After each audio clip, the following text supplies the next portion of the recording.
Primeiro livro do profeta Samuel, capítulo 15, versículo 21, diz: Mas o povo tomou do despojo ovelhas e vacas, o melhor do interdito, para oferecer ao Senhor teu Deus em Gilgal.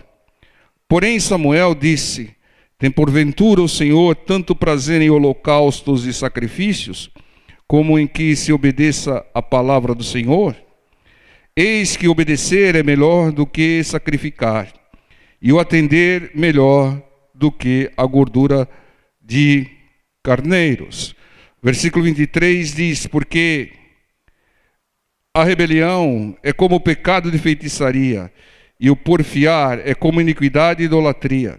Porquanto tu, Saul, rejeitasses a palavra do Senhor, ele também te rejeitou a ti, para que não sejas rei. Irmãos, quem deu o reinado a Saul? Foi Deus.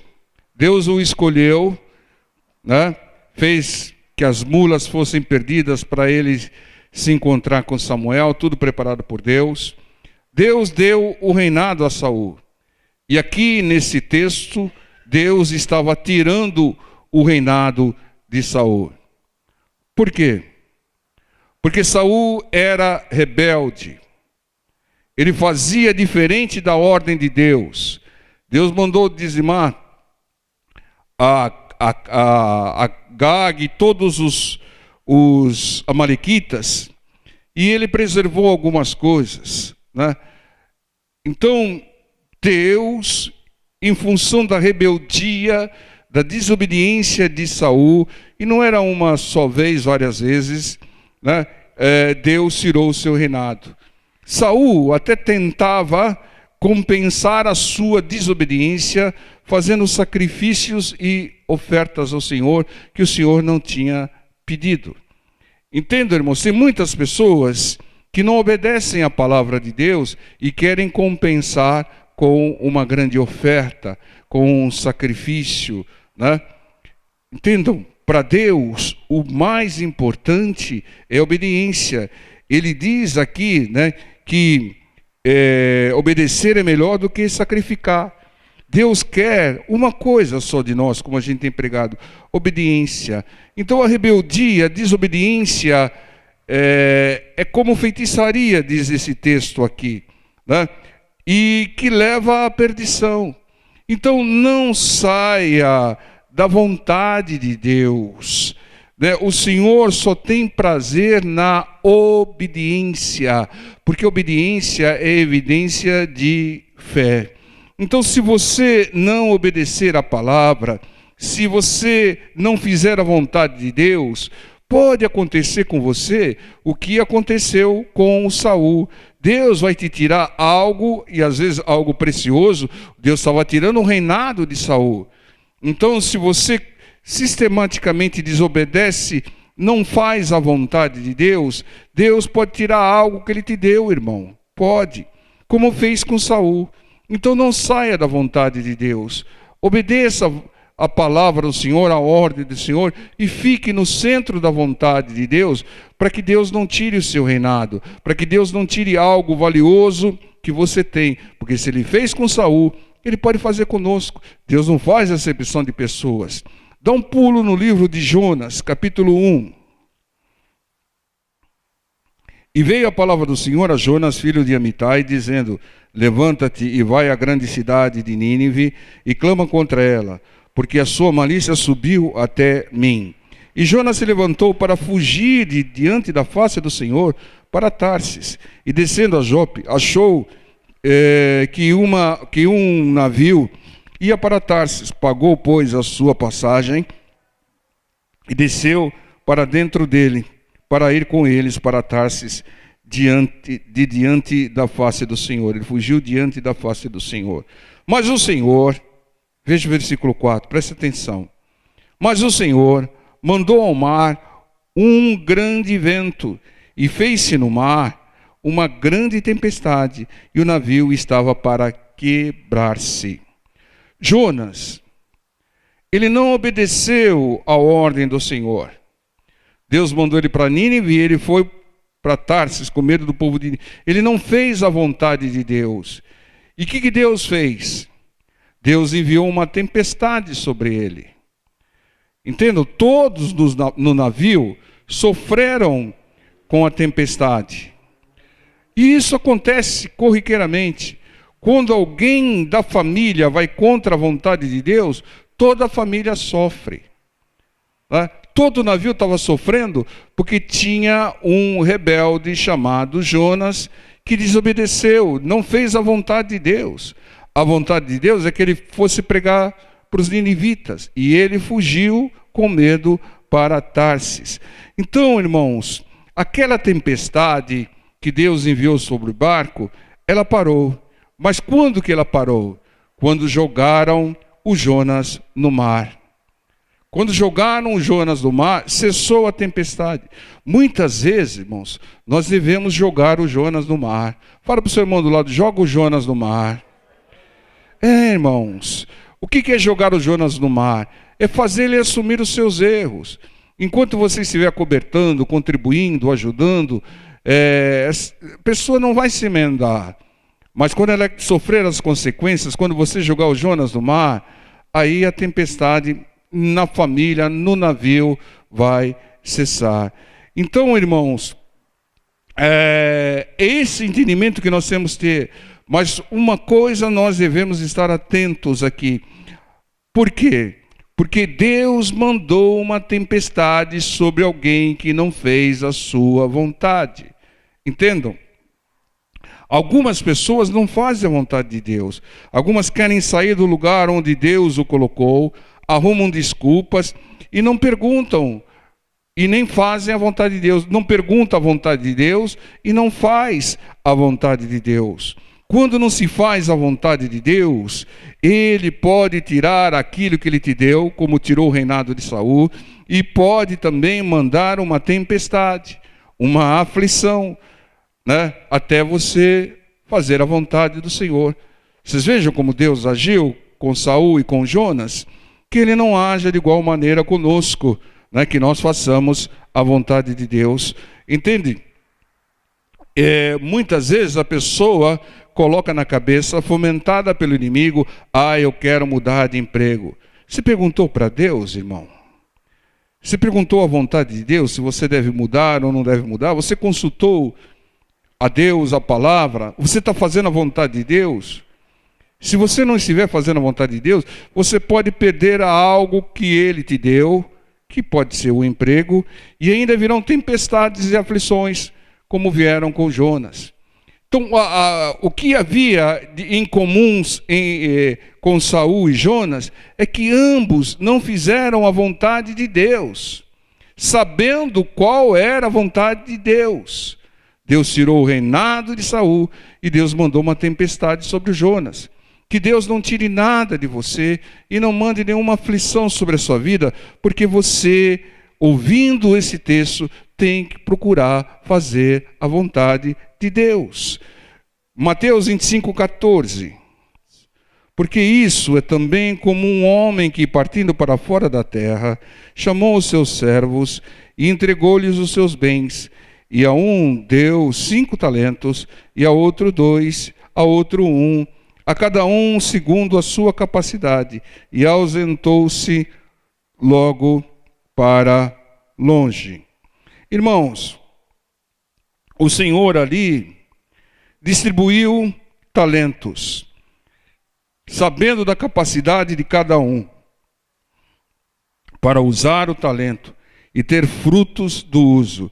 Ele sabia a capacidade de um, então ele deu 5. Ele sabia a capacidade do outro, deu 2. E sabia a capacidade do outro e deu 1.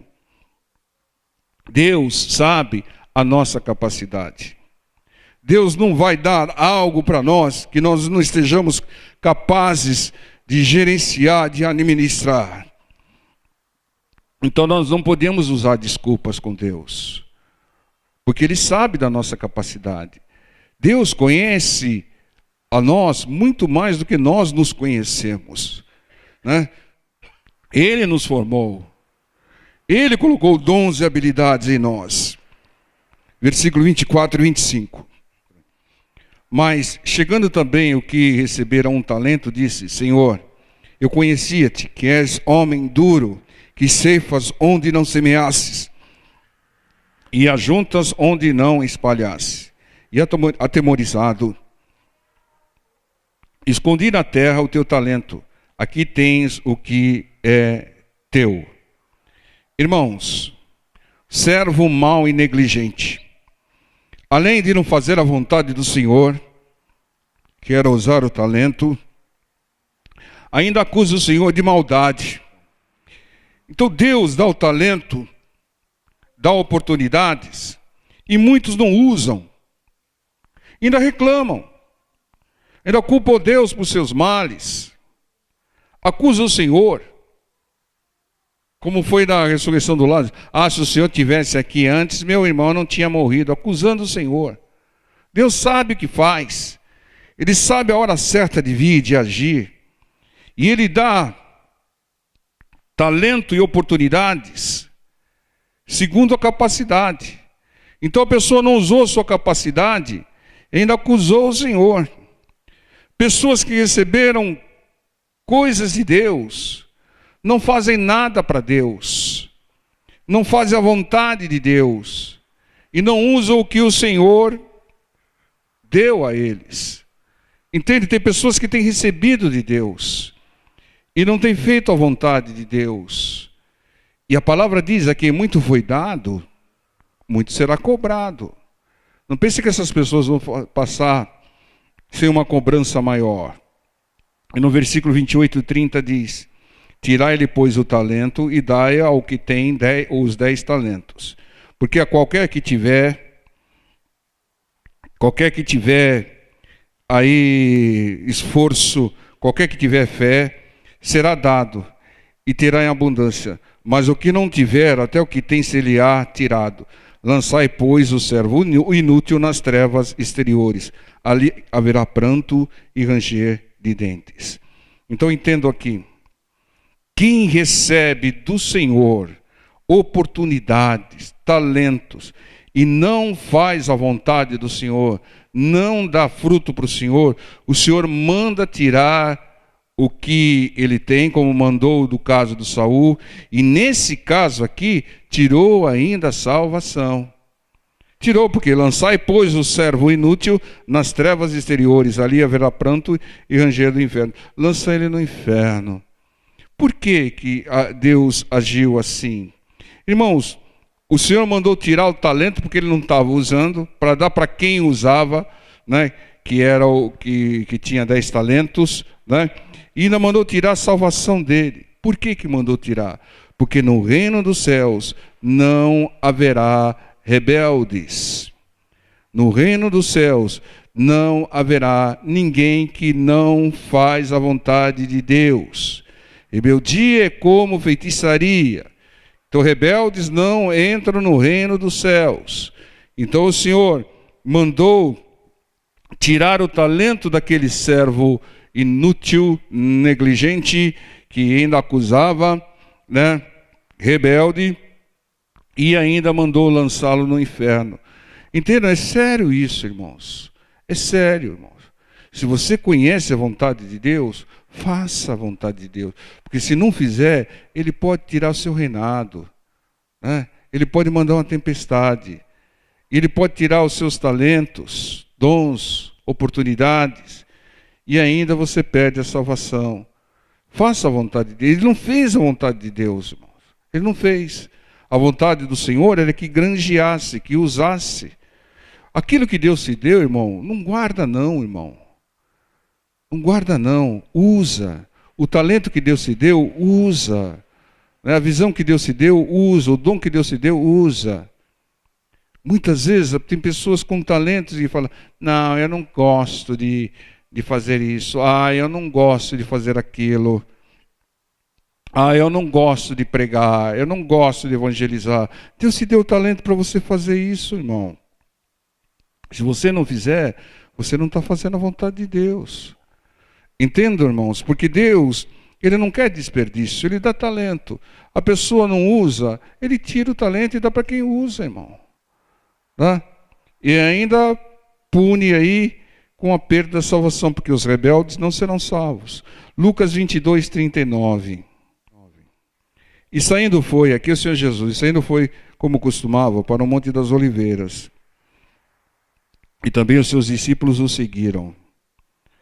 Irmãos, era costume do Senhor ir ao Monte das Oliveiras, orar, falar com o Pai. Ele procurava um lugar isolado, né? Ele não tinha quarto, como ele direcionou lá em Mateus capítulo 6, né? Entra no teu quarto, fecha a porta e fala com o Senhor. Ele não tinha quarto, então ele orava no Monte das Oliveiras, lugar isolado, né? Então, é vontade de Deus, irmão, que nós oremos. É vontade de Deus que nós oremos e falemos com o Espírito Santo. É vontade de Deus que nós agradeçamos e peçamos com respeito e reverência. Você tem feito essa vontade de Deus, irmão? Você tem feito a vontade de Deus? Ele diz, lá em 1 Tessalonicenses 5, orai sem cessar. Você tem orado como Deus está mandando, ou você não tem feito a vontade de Deus? Eu não digo que você vai ficar o dia todo orando, mas esteja em espírito de oração. Senhor, me abençoe, Senhor, em nome do Senhor Jesus, né? Mas também não vai ser hipócrita, né? Senhor, me abençoe que agora eu vou assistir Big Brother. Não, aí você tá sendo hipócrita, né? Aí você precisa de libertação. Amém, irmãos? Em posição de mãos, né? Então, você tem feito a vontade de Deus? É vontade de Deus que em tudo devemos dar graças. Em tudo dai graças, diz o Senhor. Você tem feito a vontade de Deus? Procura fazer, irmão, porque se você não fizer, talvez seja a causa aí de você ter perdido o reinado, talvez seja a causa de você ter enfrentado uma tempestade, ou perdido até os talentos. Versículo 40 diz, e quando chegou àquele lugar, disse-lhes, orai, para que não entreis em tentação. Para não cairmos em tentação, devemos orar. É por isso que Deus diz, orai sem cessar, até a tentação passar. Quando você ora, você não pensa em coisas tolas, bobagens, contaminações, né? Você não pensa nas tentações que cercam, né? Então, o que é cair na tentação? É simplesmente a pessoa deixar de fazer a vontade de Deus para fazer a vontade do inimigo. Isso é cair em tentação.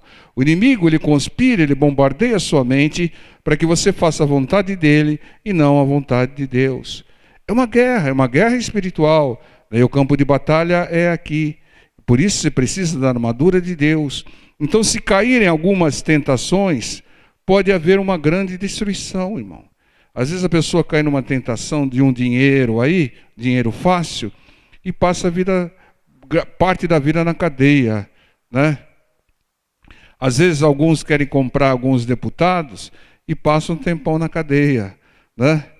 Então, entenda, além de perder o bom nome, o respeito, todo mundo vai chamá-lo como corrupto, né? Pode ficar na cadeia ou não, mas fica a mancha, né? Então, caiu numa tentação, irmão, né? Então, ore, consulte a Deus, medite na palavra e fuja das tentações. Siga o exemplo do caso do José do Egito, né? Que foi tentado pela mulher de Potifar e largou a roupa, a capa e fugiu. Tentação, irmão, fuja, irmão. E ore, fuja e ore. Ocupe a sua mente com oração. Lucas 22, 41 e 42. E apartou-se dele cerca de um tiro de pedra, e pondo-se de joelhos, orava. E dizendo, Pai, se queres, passa de mim esse cálice. Todavia, não se faça a minha vontade, Pai, mas a tua. Entenda, irmãos, o Senhor afastou-se para que os discípulos não vissem o seu sofrimento, né?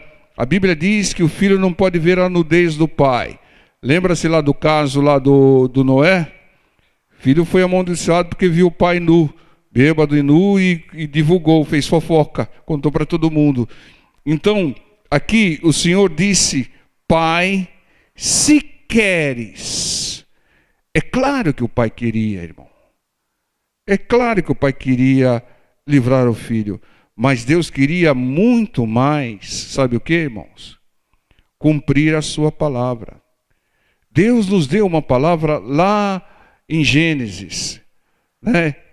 Que o filho nascido de mulher pisaria na cabeça da serpente. Promessa do envio do Salvador, do Messias, né? Agora, ele não falou que ia mandar seu filho, né? Então, os judeus tanto esperavam o Messias, não o Filho de Deus. E Deus, ele nos ama tanto que ele não mandou um anjo qualquer.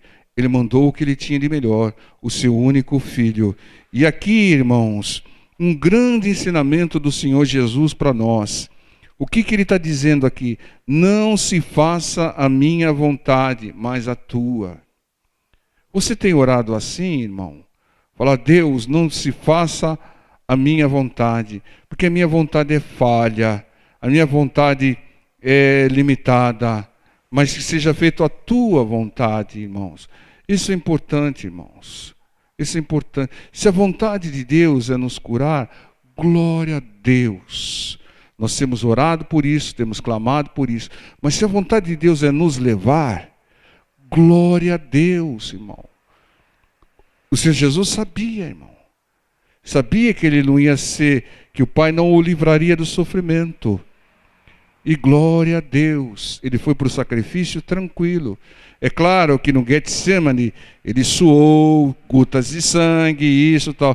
Mas na hora que começou a tortura, irmão, ele não abriu a sua boca, como diz lá Isaías 53:7.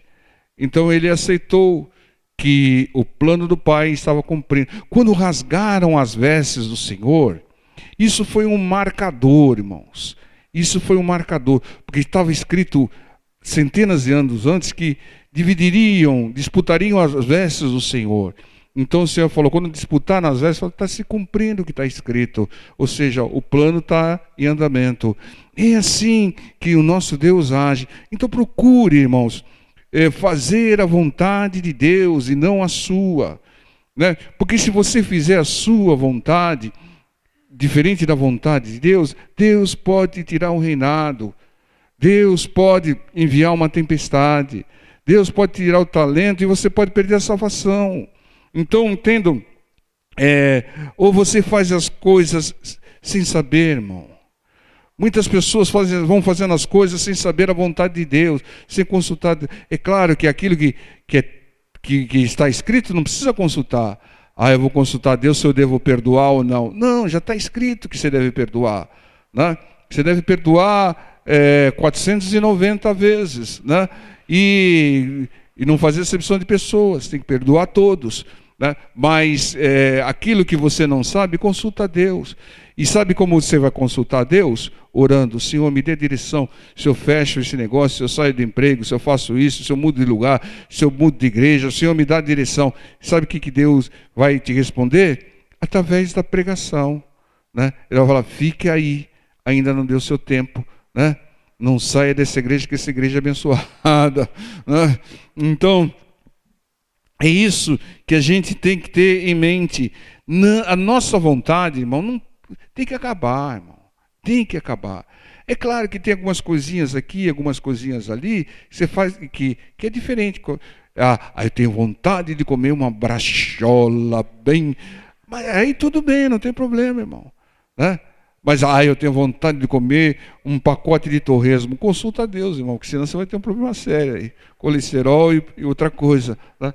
Agora, aquilo que é decisivo para as nossas vidas, não faça sem consultar a Deus, irmão, né? Aqui no versículo 43 diz, e apareceu-lhe um anjo do céu que o confortava. Está vendo? O pai não fez a vontade do filho, não livrou o filho do cálice amargo, mas enviou um anjo para confortá-lo. Então, entenda, quando nós fazemos a vontade de Deus, Ele move os seus anjos para nos trazer conforto e paz. Entendeu? Não fez a vontade do filho, mas mandou um consolo para o filho. Filho, você está sofrendo na expectativa, né? Então, vou mandar um anjo para te consolar. Irmãos, você quer coisa melhor do que um enviado de Deus para te dar consolo? Quando nós somos rebeldes, fazemos a nossa vontade e não a de Deus, Deus tira, irmão. Tira o que deu, tira o reinado, como ele fez com Saul, ele envia a tempestade, como ele fez com Jonas, ele tira o talento, como fez com o mal, e tira os talentos e a salvação, como ele fez com o mal e negligente, servo inútil e negligente, né? Mas quando nós fazemos a vontade de Deus, nós temos paz. Paz no nosso coração. Eu estou em paz porque eu fiz a vontade do meu Deus. Eu consultei a Deus, Deus me revelou pela palavra e eu fiz a vontade de Deus. Nós temos paz, nós temos conforto e nós temos as bênçãos do Senhor. Quando fizermos a vontade de Deus. Porque a vontade de Deus é boa, perfeita e agradável. E tem uma outra coisa, ela é soberana. Ela é o melhor para nós, né? Então procure, antes de fazer uma decisão, antes de fazer alguma coisa importante, consultar a Deus, irmão, né? Você não vai consultar a Deus se come peixe ou se come carne. Não, mas você vai consultar a Deus as coisas importantes, né? Irmãos, você sabe que um grande problema, talvez seja o maior problema de divórcios, é porque a pessoa não consulta a Deus antes de casar, irmãos. E muitas vezes Deus mostra, irmão. Deus mostra. E a pessoa mesmo assim, ela vai na vontade dela e não na vontade de Deus. Como Deus mostra? Nós já falamos uma vez aí. Eu encontrei o amor da minha vida, pastor, bonitão, educado, está estudando, trabalhador. E como é que ele trata o pai e a mãe? Ele trata o pai e a mãe de uma maneira péssima. Nossa, parece bicho. Então sai fora, irmão. Porque senão ele vai tratar você assim também, logo, logo. Vai substituir o pai e a mãe. Sai o pai e a mãe e entra você, né? Para ser humilhada, né? Para ser enganada, para ser traída. Então entendo, irmãos, o importante é consultar. Quando você consulta a Deus, Deus fala, não, aquele que não honra o pai e a mãe tem vida curta, né? E não tem vida boa. Então você fala, não está honrando o pai e a mãe, está fora da vontade de Deus, então tchau. Vai se converter primeiro, depois você volta, a gente conversa, avalia de novo, né? Então, é porque todos podem se converter, podem se transformar, né? Amém, igreja? Mas o importante é fazer a vontade de Deus. É algo importante, consulta a Deus, irmão, consulta a Deus. Pastor, eu vou consultar a Deus para ver se eu dizimo ou não dizimo. Não precisa, irmão, já está escrito que você tem que dizimar, irmão. Eu vou consultar a Deus para ver se eu vou orar bastante. Não precisa, irmão, já está na palavra. Mas quando você for decidir, for assinar algum documento, for mudar de algum lugar, algo significativo na sua vida, algo que você está meio em dúvida, faça a vontade de Deus, irmão. Faça a vontade de Deus para não perder o reinado, para não vir tempestade na sua vida, para não perder o talento e a salvação. Faça a vontade de Deus, que é boa, perfeita e agradável. Amém? Vamos ficar em pé, vamos estar orando.